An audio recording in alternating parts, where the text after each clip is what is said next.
नमस्कार, सुप्रभात। मैं सत्येंद्र कुमार मौर्य लक्ष्मी प्रसाद मेमोरियल पब्लिक स्कूल गोला बाजार गोरखपुर से। आज हम सभी लोग गोस्वामी तुलसीदास जी द्वारा लिखित राम लक्ष्मण परशुराम संवाद नामक पाठ का अंतिम पद का अध्ययन करेंगे। अब तक हम लोगों ने यह देखा कि परशुराम जी सीता स्वयंवर में धनुष को टूट जाने के बाद काफ़ी आक्रोशित हैं और वह बार बार लोगों से पूछ रहे हैं किसने ये धनुष तोड़ा। राम जी के जवाब पाने के बाद परशुराम जी का जो क्रोध है और बढ़ जाता है। उसके बाद से लक्ष्मण जी से उनका संवाद होता है। तो अंतिम वाले छंद के ऊपर वाला एक बार और हम देख लें कि परशुराम जी जब यह कहते हैं कि यह जो बालक है बाल बिलोक बहुत मैं बाँचा, मैं इसे बालक समझते हुए, देखिए पेज नंबर आप देख लीजिए 14 का ऊपर वाला छंद। परशुराम जी सभी सभा में बैठे हुए लोगों को संबोधित करते हुए कहते हैं इसे मैं बालक समझकर इसकी बहुत सी गलतियों को मैंने नज़रअंदाज कर दिया, लेकिन यह बालक जैसा काम नहीं कर रहा है तो उदंड है। और इस तरह से वह कहते हैं कि कौशिक कहा क्षमय अपराधो, हे कौशिक, हे विश्वामित्र जी देखते हैं कि परशुराम और लक्ष्मण जी के बीच में जो आक्रोश का माहौल है, जो क्रोध का माहौल है, काफ़ी हद तक बढ़ गया है। तो बीच में ही दोनों पक्षों का बचाव करने हेतु कौशिक जी अर्थात विश्वामित्र जी खड़ा हो जाते हैं और कहते हैं क्षमय अपराधो, अर्थात हे ब्राह्मण देवता, आप इस बालक के जो उदंडता है उसे आप क्षमा कर दीजिए। इसके तरफ से मैं आपसे हाथ जोड़ के विनती करता हूँ। बाल दोष गुण गणहि न साधु, जो साधु लोग होते हैं वह बालकों के गुण दोष की गणना नहीं करते। खर कुठार में अकुरन कोई, कहते हैं परशुराम जी कि मैं अपनी इस कुठार से, फरसे से, कुल्हाड़े से थोड़े से प्रयास से आगे अपराधी गुरुद्रोही, मैं इस अपराधी रूपी बालक का वध कर दूंगा और गुरु का जो ऋण है उसको मैं चुका दूंगा। अब गुरु दो ही, अर्थात कहते हैं कि जो उनकी प्रतिज्ञा है पृथ्वी पर क्षत्रिय राजाओं का नाश कर देना, इस तरह से वह अपनी प्रतिज्ञा से भी क्या हो जाएंगे, पूर्ण हो जाएंगे। उतर दे तो छोड़ो बिनु मारे, कहते हैं कि उतर दे तो छोड़ो बिनु, बिना इसे मारे मैं छोड़ता नहीं। केवल कौशिक शील तुम्हारे, हे कौशिक, हे विश्वामित्र, तुम्हारे स्वभाव को जैसे मैं इस बालक को छोड़ रहा हूँ।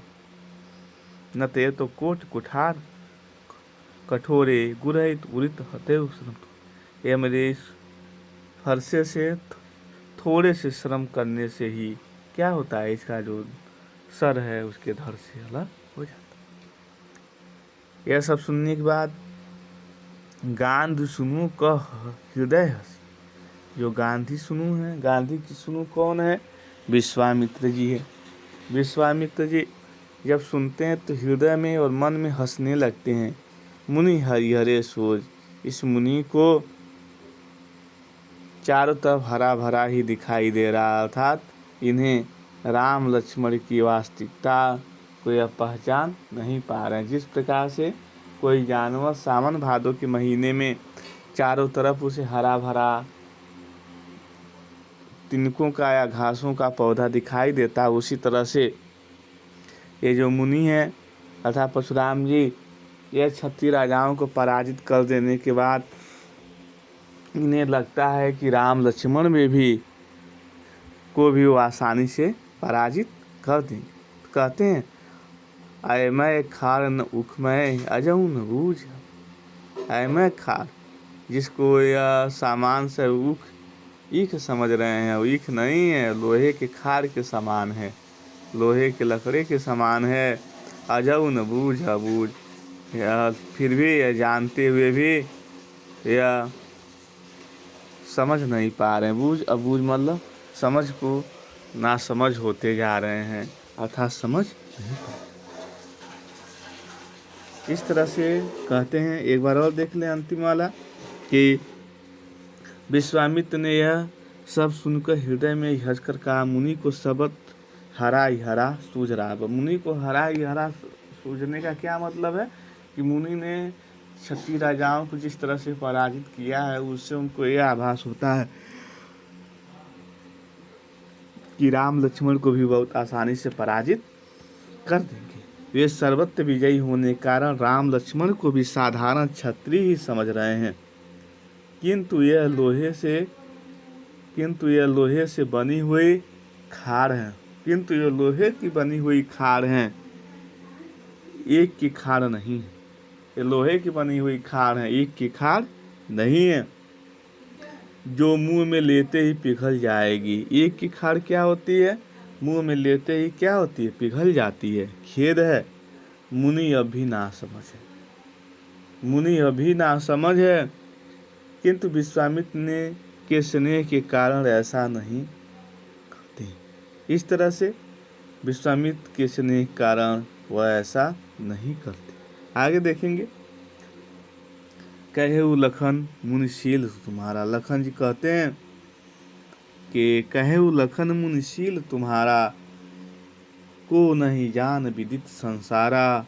माता ती उरिन भय नीके, गुर निरु रहा सोच बड़ जी के। सो जन हमरे माथे काढ़ा, दिन चली गए ब्याज बढ़ बाढ़ा। अब आनी व्यवहरिया बोली, तुरत वेद में थैली खोली। सुन कटु बचन कुठार सुधारा, हाय हाय सब सभा पुकारा। भृगुवर परसु देखावो मोहि, विद्य विचार बचो निपदोई। मिले न कभू सुभट रन भाड़े। कहते हैं मिले न कभू सुभट रन गाढ़े। दिव देवचा घर ही के बाढ़े, अनुचित कई सब लोग पुकारे। रघुपति सैनई लखन निवारे, लखन उत आहुत सरिस भिंग रेस कुशान। भरत देख जल सम बचन, बोले रघुकुल भान। देखिए बहुत अच्छा संवाद है इस पंक्ति में। लक्ष्मण जी ने कहा, हे मुनिश्रेष्ठ, आपके शील को कौन नहीं जानता। लखन कहु मुनिशील तुम्हारा। लक्ष्मण जी ने कहा, हे मुनिश्रेष्ठ, आपके शील को कौन नहीं जानता। ये तो पूरे संसार में प्रसिद्ध है। यह तो पूरे संसार में प्रसिद्ध है। क्या? आपका शील, आपका स्वभाव, आपकी वीरता। आप माता पिता के ऋण से भी अच्छी तरह से मुक्त हो गए। माता पिता का जो आप ऋण लिए थे, अर्थात पिता से जो वादा किए, उससे आप पूर्ण हो गए। अब गुरु का ऋण शेष रहा, और गुरु का ही ऋण शेष रहा, जिसकी सोच ने आपके मन को बहुत व्याकुल कर रखा। आप हम लोगों के गुरु भी हैं, इसलिए आपका यह ऋण जो आपकी सोच को व्याकुल कर रहा है, वह मानो हमारे माथे काढ़ा था। कहते हैं वह मानो हमारे माथे काढ़ा था, सो जनु हमारे माथे काढ़ा। बहुत अधिक दिन चले गए, ब्याज बहुत दिन बढ़ चले गए। इस तरह से ब्याज क्या हो गया? बढ़ गया। अब आप किसी हिसाब करने वाले को बुला लाइए। अब आनी बेभरिया बोली, तुरंत देर में थैली खोली। अब आप किसी हिसाब करने वाले को बुला लाएं ये, तो मैं तुरंत ही थैली खोल कर दे दूं। अर्थात हे गुरु, परशुराम जी को संबोधित करते हुए लक्ष्मण जी कहते हैं, हे गुरु, आप क्या गुरु दक्षिणा हम नहीं दे पाए, बहुत दिन बीत गए। और बहुत दिन बीत जाने के बाद जो गुरु दक्षिणा का जो धन है उसका ब्याज भी बहुत ज़्यादा बढ़ गया। तो किसी हिसाब किताब करने वाले व्यवहारिया को बुलाइए और जो बताएगा वो हम दे देंगे, हिसाब दे दूंगा। लक्ष्मण जी के इस प्रकार के कठोर और कड़वे वचन सुनकर परशुराम जी ने कुठार संभाला। जब लक्ष्मण जी के इस प्रकार से अभद्र शब्दों को सुनने के बाद परशुराम जी ने और तेजी से अपने कुठार को संभाल लिया। अब पूरी सभा हाय हाय करके पुकार लगी। पूरी सभा में हाय हाय करके पुकारने लगी। क्यों? सबने कहा कि लक्ष्मण जी को इस तरह से नहीं कहना चाहिए। अर्थात पूरी सभा जो है हाय हाय करने लगी। उनको लगा कि अब लक्ष्मण जी बचेंगे नहीं। लक्ष्मण जी ने कहा, हे भृंगश्रेष्ठ, लक्ष्मण जी ने कहा, हे भृंगश्रेष्ठ, आप मुझे बार बार फरसा दिखा रहे हैं, आप तो मुझे बार बार फरसा दिखा रहे हैं। पर हे राजाओं के शत्रु, मैं आपको ब्राह्मण समझ के बचा रहा हूँ। लेकिन ये मत समझिए कि हम आपसे डर रहे हैं, आप राजाओं के शत्रु हैं। सुनि कटु वचन कुठार संहारा, हाय हाय सब सभा पुकारा। भयंकर परशु देखावई मोही, विप विचार बचो निप। कहते हैं लक्ष्मण जी कि मैं आपको ब्राह्मण समझ के बचा रहा हूँ, आपको कभी बलवान वीर योद्धा नहीं मिले। कहते हैं लक्ष्मण जी कि भयंकर परशु देखावई मोही, इस प्रकार से परशुराम जी अपने फरसे को दिखाते हैं। लक्ष्मण जी कहते, विप्र ब्राह्मण विचार, मैं ब्राह्मण समझ के बचो, मैं आपको बचा रहा हूँ। मिलन कभू सुभट रंग, आपको लगता है युद्ध के मैदान में कोई सच्चा युद्धवीर मिला ही नहीं, द्विज देवता धरई के बाहर है। इस तरह से कहते हैं कि द्विज मतलब होता है ब्राह्मण। हे ब्राह्मण देवता, आप घर में ही बड़े हैं, द्विज देवता घर ही के बाहर है, आप घर के ही योद्धा हैं, घर में ही बड़े योद्धा हैं, आप घर में ही वीर योद्धा हैं। यह सुनकर सभा में उपस्थित सभी लोग ये अनुचित है, अनुचित कही सभी लोग पुकारे, रघुपति सैनई नयन यारे। सभा में उपस्थित सभी लोग कहें, अरे ये तो बहुत अनुचित बोल रहे हैं, ये बोलते बोलते बहुत अनुचित बोल रहे हैं। और इस तरह से सभी लोग, सभा में उपस्थित सभी लोग कहने लगे। अनुचित है पुकारन लागे, उसी समय श्री राम जी ने आंखों के इशारे से लक्ष्मण जी को रोक दिया। और इस तरह से सब उन लोगों ने कहा कि बालक बहुत अनुचित कह रहा है, बहुत अनुचित बोल रहे हैं। तभी श्री राम जी ने अपने आंखों के इशारे के मात्र से लक्ष्मण जी को अपने वाणी पर विराम देने के लिए कह दी। लक्ष्मण जी के उत्तर आहूत के समान थे। लक्ष्मण जी जो बोल रहे थे, लखन उतर आहूत सरिस। कहते हैं लक्ष्मण जी के जो उत्तर थे आहूत के समान। आहूत मतलब कि जलती हुई आग में कुछ डालना, चाहे घी हो, जो ना आहूति देना, अर्थात हवन के समय जो आहूति दी जाती है उसको आहूत। तो आग और प्रज्वलित होती है ना। तो लक्ष्मण जी ऐसे बोल रहे हैं कि परशुराम जी का जो क्रोध है और ज़्यादा क्या हो जा रहा है, बढ़ जा रहा है। लक्ष्मण जी के उत्तर आहूत के समान थे, जिसमें परशुराम जी के क्रोध रूपी अग्नि को बढ़ते देखकर इस तरह से सरस भीगुरेश कुशानु। और इस तरह से परशुराम जी जैसे व्यक्ति के क्रोध को बढ़ते हुए देखने के बाद जो रघुकुल के सूर्य हैं, कहते हैं भरत देखि जल सम बचन बोले रघुकुल भानु। रघुकुल मतलब परिवार के, भानु मतलब सूर्य श्री रामचंद्र जी के समान शांत करने वाले वचन बोले। श्री राम जी मन और हृदय को शांत करने वाले वचन बोले।